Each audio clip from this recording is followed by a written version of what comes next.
Esse novo Código Penal, para entrar nessas questões com o senhor, esse novo Código Penal diz o seguinte: se eu for pego vendendo uma pena de pavão na feira, você pega 5 anos de cadeia. Se você cometer um crime de abandono de vulnerável, abandonou uma criança, abandonou seu pai com 100 anos de idade, 6 meses de cadeia. Lesão corporal, você pega 6 meses de cadeia. Mas se você der um tapa no cachorro, você pega 7 anos.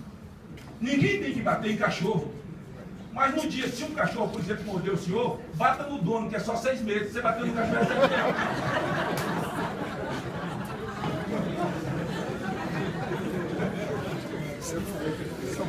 São propostas do novo Código Penal. Olha que jovem despirocado, bipolar, drogado. O novo Código Penal, o novo, que eles criticam o velho. Criticam o velho. Nesse novo Código Penal propõe eutanásia. Ai de um cidadão de idade que tem uma boa aposentadoria e um filho doido. Esse novo Código Penal propõe aborto. Esse novo Código Penal propõe casamento homossexual. É por isso que nós ponderamos para rediscutir essas coisas. E essas coisas que são fundamentos. O país é absolutamente violento. Estamos numa discussão, um dia foi insana, já chegou o momento que estamos discutindo o sexo dos anjos, com relação à redução da maioridade penal. É cláusula pétrea ou pode? Um dia não podia, agora já pode. E é preciso discutir. Não discutir redução da maioridade penal por redução em si, porque a redução em si sozinha não vai resolver nada, muito pelo contrário, vai aumentar. Mas discutir uma proposta, uma saída. O governo é contra, mas apresente a proposta ao governo. O governo não tem proposta. Quem é a favor, mas se é a favor como? É uma proposta que fica no meio do caminho e não resolve. Buscar um meio termo em tudo isso, porque a violência no Brasil é um bolo e a redução da maioridade penal é uma fatia significativa que é preciso ser discutido sem medo. Ser discutido sem medo. Por isso, dentro disso, esse Código Penal... Sem querer interromper o senador Magno Malta, que inclusive está num dia muito feliz, de colocações judiciosas, a Vossa Excelência já excedeu o tempo de prorrogação. Deixa eu fazer minha pergunta então. Perdão, foi um momento fraqueza da minha parte. Então, deixa eu fazer minha pergunta.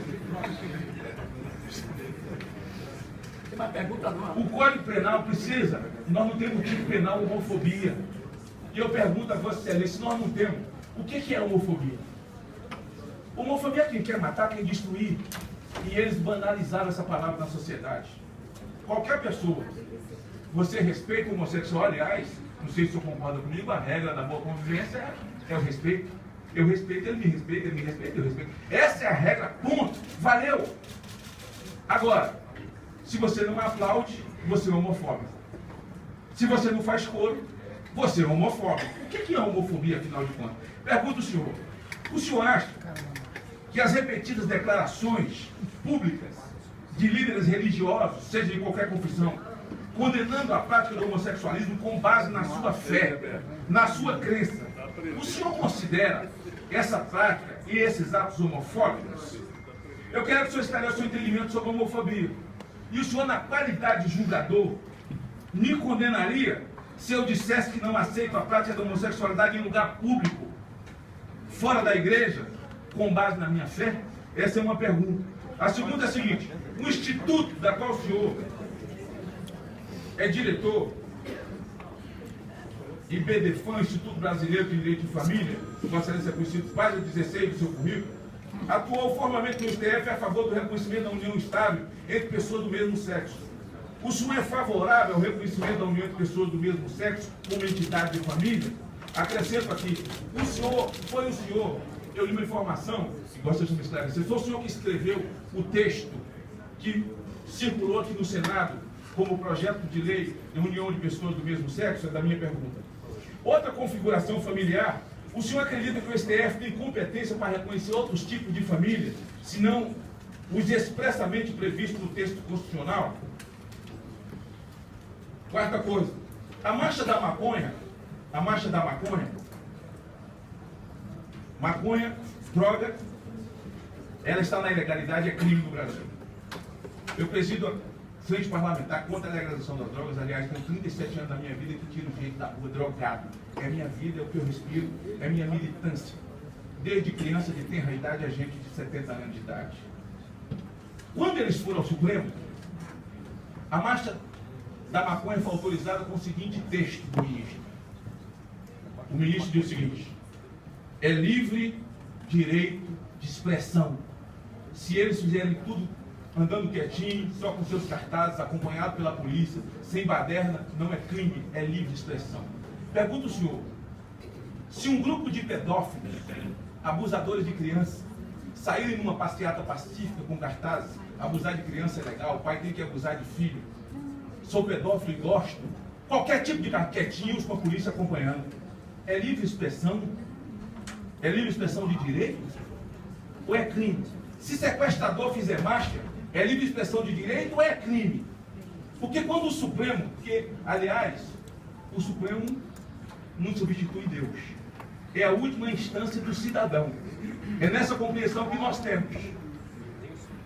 O Supremo, se você tem uma maioria absoluta numa democracia, que tem uma crença direcionada e que faz cor uma maioria absoluta. O senhor disse, o senhor é contra o aborto. Uma pergunta eu não preciso fazer, mas eu faço para o senhor reiterar.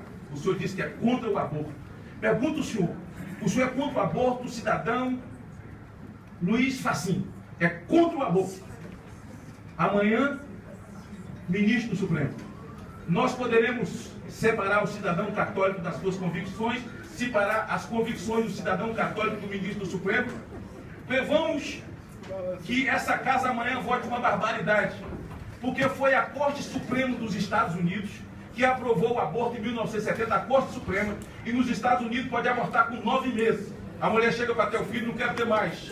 Ela entra, degola a criança, suga os braços, suga as pernas, um ser humano. Aqui nós temos que proteger tartaruga, e tem que proteger mesmo, porque ela tem direito à vida, para não acabar a espécie, mas ser humano pode matar. Pergunta o senhor, na sua concepção, onde começa a vida? Aqui tem uma proposta para abortar até 12 semanas. 12 semanas tem vida ou não tem vida? Eu estou perguntando ao cidadão católico de família. E em seguida pergunto, podemos separar esse cidadão católico de família das suas convicções depois da toga? Vossa Excelência disse que tudo começa, tudo muda, e achei muito bonita essa expressão, a partir da toga, quando você se torna ministro, que aí você passa a ser magistrado, mediador. Pois bem, Vossa Excelência falou da harmonia dos 3 poderes. Alguém para ser ministro do Supremo, quando indicado pela Presidente da República, ele vem, vai no gabinete dos senadores, bebe água, bebe café, conversa, conta a sua história, abraça, pede apoio, chama amigo. Depois que veste a toga, ele recebe 15 minutos em pé, no intervalo de sessão, e tem que estar acompanhado com um advogado. Pergunta o senhor, isso é harmonia de poderes ou é desconfiança qualquer? Porque a classe política não merece confiança, senadores são bandidos, tem que estar acompanhado de deputado, porque antes valia, antes da inquirição. Uma coisa é um lado do balcão e do outro lado. Por que falo isso? Porque Vossa Excelência falou exatamente essa harmonia, que eu também acredito. Várias coisas, mas agora eu vou nas 6 questões mais diretamente que Vossa Excelência tocou. A primeira é precisamente essa: estamos de acordo em respeitar o que é diverso. Evidentemente que cada um mantenha-se na sua espacialidade da autodeterminação e especialmente na sua esfera da vida privada, porque esta é uma outra questão importante. No que diz respeito à manifestação de líderes religiosos que hipoteticamente então afirmariam, como disse Vossa Excelência, não aceitar a homossexualidade, se isto constitui ou não uma composição de elementos que poderia tipificar hipoteticamente um determinado delito. O que quero dizer a Vossa Excelência é o seguinte: de um lado, tenham para mim que a Constituição diz claramente que nós somos uma sociedade sem preconceito.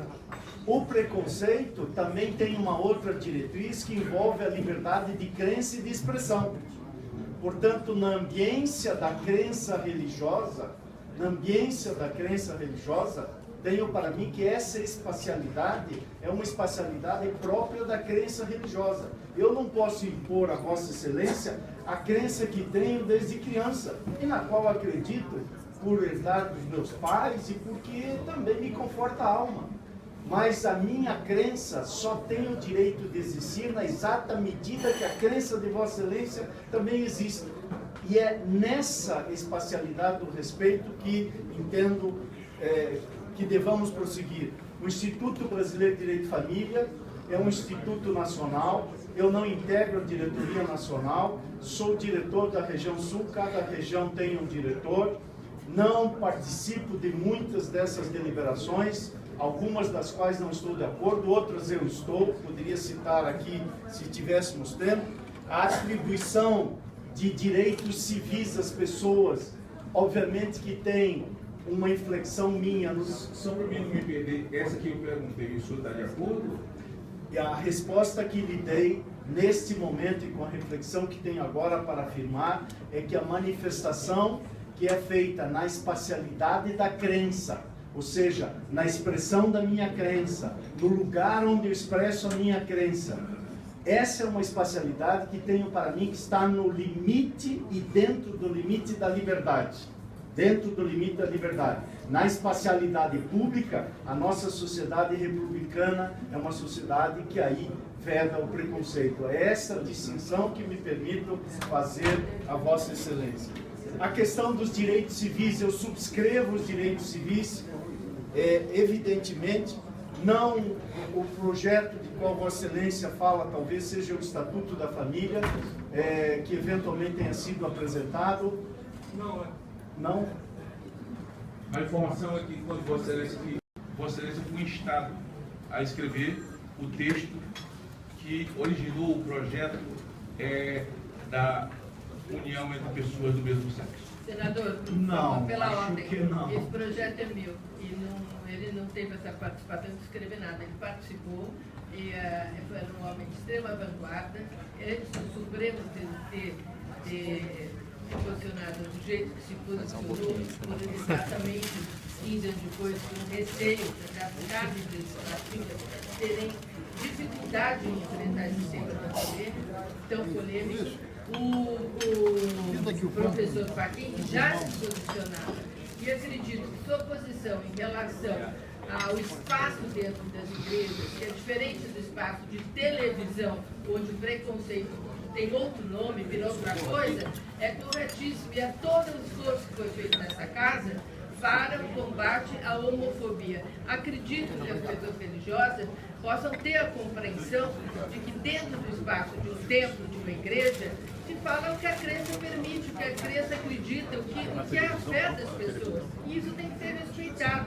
E acredito ainda, tenho esperança que um dia possamos nessa casa, no Código Penal, inserir a palavra homofobia, que foi tirada da comissão, e que foi um absurdo, porque lá existe preconceito de raça, preconceito por região, preconceito por nacionalidade e Só meu tempo, viu, senhor? Eu gostaria de A senadora fazer uma ponderação. com todo respeito, Fazer uma ponderação. ela usou 2 minutos que já aqui estabeleceram aí e deu uma informação debate paralelo que a gente não que sabia. obedecesse a relação até em respeito aos Não, demais até porque colegas que ela estão disse aqui. que ele cooperou com o texto dela.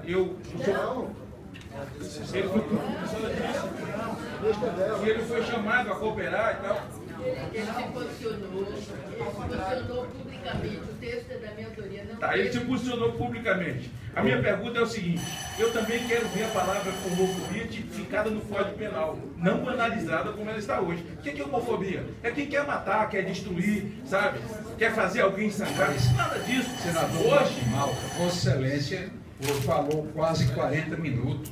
Não, mas a E senadora os Márcia... senadores querem falar. Desculpe, meu presidente, eu não estou perturbando nada, eu estava no meu segmento certinho. Ela entrou, e mulher você tem que respeitar, e entrou sem dar seta. Entrou, e ela falar, ela tomou a palavra dele. Eu sei do respeito Ele especial não que Vossa escreveu Excelência tem nada às naquele mulheres. projeto. Vossa Excelência Então, está tendo aqui. Deixa ele continuar. presidente Maranhão, ele que estava com a palavra. E eu, não, senador Maranhão, ele não encerrou. Ele não encerrou, ele não me respondeu tudo, não. Ele estava me respondendo quando ela falou. Porque Vossa Excelência Não fui eu, meu presidente. Dá licença, foi a senadora Marta.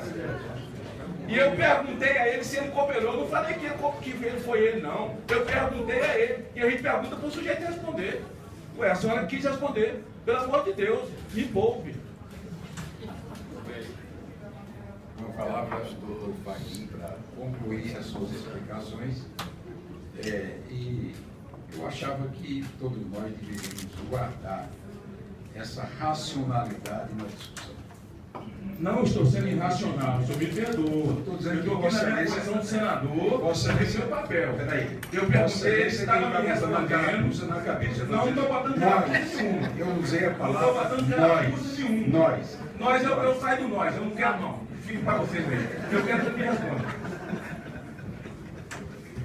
Fica para vocês, fica para todos. Não, eu não quero não. Nós estamos numa sessão. Não, eu não quero não. Eu não vou pegar carapuça nenhuma não, doutor.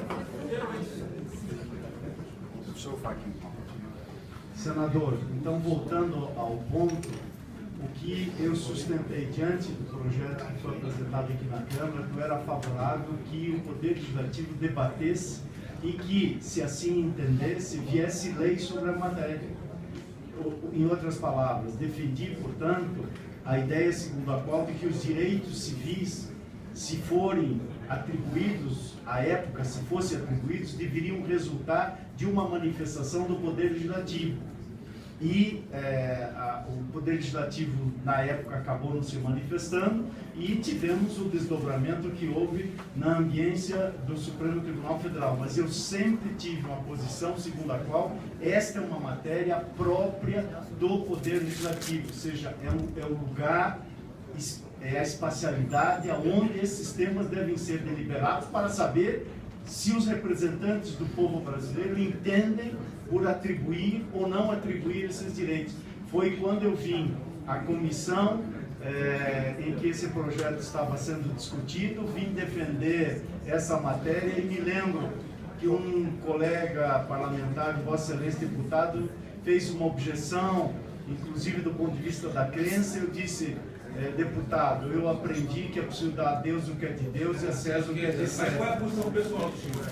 A atribuição de direitos civis nos termos da decisão do parlamento, e a falta do parlamento é que acabou, de algum modo, levando ao Poder Judiciário a tomar essa deliberação. Mas na falta do parlamento, a posição do senhor? Eu sou favorável a que haja lei e que na lei, se dependesse eventualmente da minha manifestação, seria favorável à atribuição de direitos civis.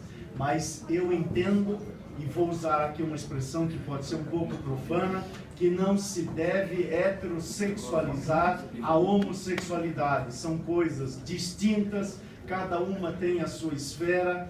E em relação ao casamento, foi um instituto que foi pensado e historicamente levado a efeito para a heterossexualidade. Isso não quer dizer que, do ponto de vista da compreensão do Estado, se possa, por uma deliberação ou do Parlamento, ou na falta dela, se entender que a mora legislativa, por uma deliberação do Poder Judiciário, e aí, é claro, há uma discussão se o Poder Judiciário, nesse aspecto, está inovando ou apenas está atribuindo direitos constitucionalmente previstos. O Supremo decidiu que está atribuindo direitos constitucionalmente previstos.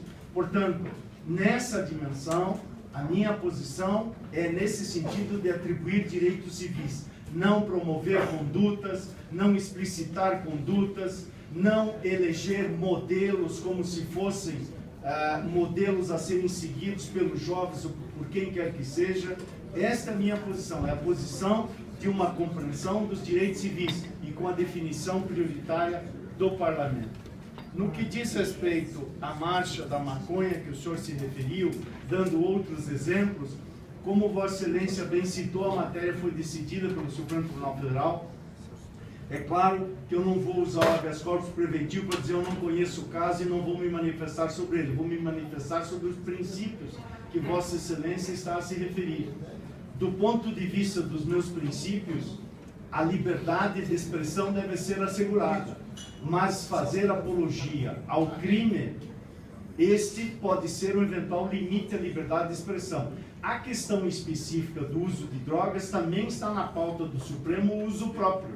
Há uma divergência que está aberta, tem uma repercussão geral pautada, para saber se o uso próprio diz respeito à liberdade ou se diz respeito à saúde pública e, portanto, também é tipificado como conduta delituosa. Vou lhe dar uma percepção pessoal e também a liberdade de manifestar em algum momento desse dia, talvez já à noite. Eu tomei a liberdade de dizer que tenho alguns amigos que têm a dolorosa experiência de terem filhos que foram levados pelo caminho das drogas. É uma tragédia. Acaba com o adolescente, acaba às vezes com a família. Se a família não se agarrar em alguns valores, em alguns amigos, e trabalhar decididamente para recuperar esses jovens, não é só ele que vai para a sarjeta, vai a família inteira junto. E, portanto, eu sei que as drogas no Brasil constituem uma tragédia que atinge os jovens e nós precisamos pensar no nosso futuro. Vejo, portanto, de uma maneira bastante restritiva este tema, porque tenho cautela, disse já e repito, que abrir a porta, e me perdoe a expressão mais pedestre, talvez o avançado da noite já me permita, como se dizia na minha infância, e alguns dos senhores conhecem a expressão de passa o boi, passa a boiada. Tenho muito receio de marcharmos para esse caminho. Mas isto é uma percepção que tenho nesse momento como cidadão e pessoa que participa dessa ordem de ideias. O aborto e a questão do vestimento da toga. Agradeço a Vossa Excelência ter feito essa questão.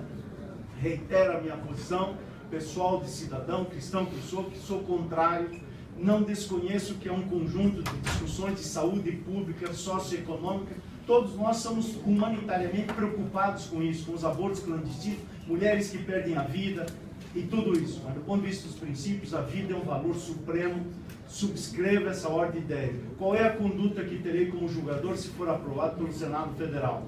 Terei a conduta de aplicar os limites e as possibilidades que emanam ou da Constituição sobre essa matéria, em que a vida é colocada como direito fundamental, ou eventualmente de uma deliberação que o Parlamento venha a tomar, porque não poderei eu suplantar a vontade do Parlamento. Mas nesse momento, e na percepção que tenho à luz do que a Constituição está aqui, estipulando no caput do artigo 5º, a vida não é adjetivada. E de onde inicia a vida, também para não fugir dessas questões, dessa questão que Vossa Excelência cita, sei que aqui poderíamos discorrer longamente, mesmo nas diversas crenças, há percepções um pouco distintas sobre este tema. Há discussões, por exemplo, na área do direito sobre as concepções natalistas ou conceptualistas. Na verdade, a vida começa do começo da própria existência, independentemente da formação do ser humano. Essa é a percepção que tenho, portanto, a rigor, a concepção é o marco a partir do qual é preciso proteger a vida. E quanto ao diálogo, senador, vou tomar a liberdade de dizer uma frase que nesse aprendizado e caminhada aqui no Senado, que já me enriqueceu muito, e disse porque faz parte da minha vida: eu tenho medo de quem tem medo de dialogar. Eu tenho medo de quem tem medo de abrir a porta, esteja aonde estiver. Esteja onde estiver. E, portanto, agradeço o diálogo que estamos tendo aqui publicamente com Vossa Excelência, esse diálogo franco. Agradeço o diálogo que sempre tive na minha vida com os meus alunos. Em sala de aula, sempre disse aos meus alunos: vamos dialogar francamente. E o diálogo tem sido construtivo na espacialidade pública, ainda mais. As colocações que Vossa Excelência acaba de fazer é uma demonstração de uma pessoa que está aberta ao diálogo, de uma pessoa que quer dialogar. E se eventualmente o destino me der a fortuna e a bênção de sentar naquela cadeira, a pessoa que o senhor está vendo aqui é a mesma pessoa, não apenas fisicamente, mas na sua inteireza de alma, que o senhor eventualmente verá lá também. Uma palavra à senadora. Tem tréplica não? Tem tréplica não? Tem para todo mundo, para mim não. Tem senador de primeira e de segunda, né? Eu fui nomeado, foi? Eu sou assessor de quem aqui? Não precisa, Vossa Excelência, ser. Mas eu preciso, eu perguntei, ele respondeu. Eu vou fechar com 30 Porque Vossa Excelência falou tanto, não, eu pensei que já tinha. Mas a regra é pergunta, réplica e tréplica. Eu agradeço as suas respostas. Só queria lembrar o senador Mário Sim, senhor. que até agora não houve tréplica aqui, houve só réplica. Mas se Vossa Excelência quer fazer essa presidência num gesto Não, houve para todo mundo. É de porque caso o Ronaldo largueza, Caiado fizer mais. facilita a Vossa Excelência. Eu sei que algumas respostas, até por causa das boas colocações dos termos jurídicos, elas ficam meio sem compreensão para mim. E eu sou analfabeto profissional. Eu fiz vestibular 3 vezes para direito, passei nenhum. Entendeu? Então, quer dizer, para mim, quanto mais nota de R$1 trocado por moeda, é mais fácil de eu entender e do povo entender. Mas penso que o que eu perguntei, o debate que está ao vivo e colocado para a sociedade brasileira, ele foi muito mais salutar do que se eu tivesse ouvido tudo isso do senhor trancado no meu gabinete para depois chegar aqui e carimbar o que o senhor falou lá. Então fica para mim a lição. É aqui que nós temos que ouvir.